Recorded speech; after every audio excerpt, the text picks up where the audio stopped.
Hello বন্ধুরা, আমি সৈকত চলে এসেছি আবার একটা নতুন ভিডিও নিয়ে। আর আজকে আমার বিষয় হচ্ছে ফিল্ম রিভিউ।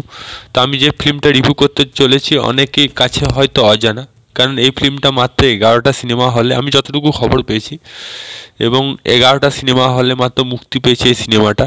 আর মাত্র 11টা সিনেমা হলেই সুপারহিট হয়েছে, মানে ভালো রেসপন্স পেয়েছে।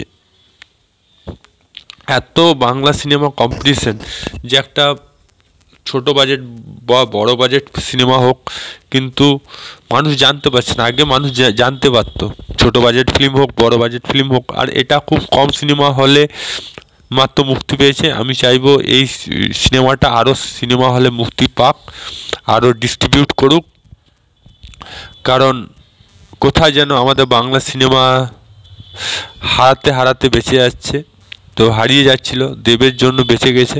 কিন্তু এই ফিল্মটা খুবই সুন্দর সিনেমা। এখানে অনেক নতুন পুরনো অভিনয় করছে এই সিনেমাটার নাম হচ্ছে ঝুমুর। আর এই ঝুমুর গল্পটা একটা নারীবাদী গল্প নিয়ে তৈরি, মানে মহিলাদের বিশেষ করে দেখা, এই সিনেমাটা বিশেষ করে দেখা উচিত।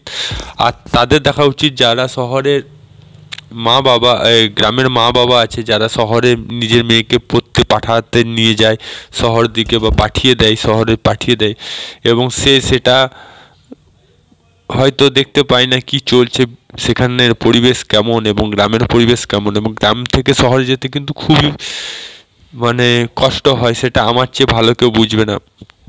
প্রত্যেকটা গ্রামের ছেলে যখন শহরে পড়তে যায়, তাকে অনেক কিছু সম্মুখীন হতে হয়, অনেক কিছু বাধা বিপত্তি, অনেক কিছু অরাজনৈতিক, অসামাজিক, প্রত্যেকটা পদক্ষেপে বাধা হয়ে পড়ে আমাদের জীবনে।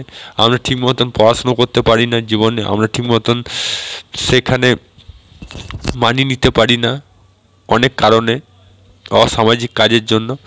সেটার প্রতিবাদ করার জন্য একটা মেয়ে আসে, যে শুধুমাত্র গান বাজনা ভালো পারে এমন নয়, সে খুব সুন্দর বাঁশি বাজায় তাই নয়, সে খুব সুন্দর মারপিট আত্মরক্ষা করতে পারে, এবং নিজেকে আত্মরক্ষা করার জন্য হাতের কৌশলের মাধ্যমে ক্যারেটা জুডো, লাঠি খেলাতে প্রদর্শনী এবং অন্যায় দেখলে প্রতিবাদ করে। সেই রকম একটা মেয়ের গল্প নিয়ে তৈরি এই ঝুমুর সিনেমাটা। এই সিনেমাটা ভালো রেসপন্স করছে, অনেক জায়গায় চলছে, অনেক জায়গায় চলছে না, আমি আগেই বলেছি। তো আপনারা যদি এই ভিডিওটা দেখে থাকেন আপনারা এক্ষুনি গিয়ে সিনেমাটাকে যত পারেন সাপোর্ট করুন।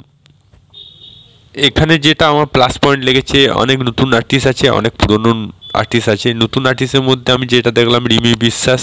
আমি জানি না এর আগে কোনো সিরিয়াল বা সিনেমা করেছে কিনা, তো আশা করি কম করেছে। তো রিমি বিশ্বাস এখানে মুখ্য চরিত্রে অভিনয় করছে, যার নাম ঝুমুর।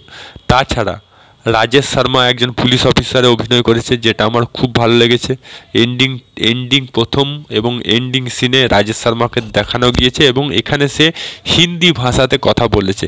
এই সিনেমাতে একটা জিনিস ভালো আছে, বাংলা হিন্দি কম্বিনেশন আছে, মানে হিন্দি ভাষীও দেখতে পারে, বাংলা ভাষীও দেখতে পারে, এবং খুব সুন্দরভাবে একটা মিক্স ল্যাঙ্গুয়েজ সিনেমা করেছে। দ্বিতীয়, এখানে যারা যারা অভিনেতা আছে, কুশল অভিনেতাগুলো আছে। যেমন আছে আপনার রাজেশ রাজেশ শর্মা আছে পুলিশ অফিসারের চরিত্রে, মেয়ের বাবার চরিত্রে আছে খরচ মুখার্জি, লাবণী সরকার আছে একজন শিক্ষিকা বা প্রিন্সিপাল চরিত্রে, লেডিস ওয়ার্ডেন। আর অন্যদিকে রয়েছে সাহেব চ্যাটার্জি, তিনি একজন কলেজের এইচডিও। তো ভালো একটা গল্প, দারুণ একটা গল্প। আমি তো রেকমেন্ডেশন করবো এই গল্প দেখার জন্য, বিশেষ করে মেয়েদের। ছেলেদেররা দেখলে তো আরও ভালো, মেয়ের বাবারা দেখলে, মেয়ের বাবা মা দেখলে খুব ভালো। এবং কিভাবে যে ফাইট সিনগুলো খুব সুন্দরভাবে তুলে ধরেছে, এবং কিভাবে কলেজের গুন্ডাদের হাত থেকে রক্ষা করে, কলেজে যে অসামাজিক কাজ হচ্ছে সেটা কীভাবে প্রতিবাদ করে, সেটা খুব সুন্দর দেখিয়েছে। ওভারঅল ভালোই অভিনয় করেছে সবাই মিলে। আর আমি বলবো এটা দেখতে, হয়তো সেরকম বড় বাজেটের সিনেমা নয়, সেটা হাই স্কিল নয়, কিন্তু যেটুকু করেছে খুব ভালো করেছে, আমার খুব ভালো লেগেছে। আপনার মতামত কি সেটা কমেন্ট বক্সে লিখে জানান। ভিডিওটা ভালো লাগলে লাইক করুন, চ্যানেল নতুন তাহলে সাবস্ক্রাইব অল বাটনটি প্রেস করুন। আবার দেখা হবে নতুন কোনো ভিডিও নিয়ে। ততক্ষণ জয় হিন্দ, জয় ভারত। ভালো থাকো, সুস্থ থাকো।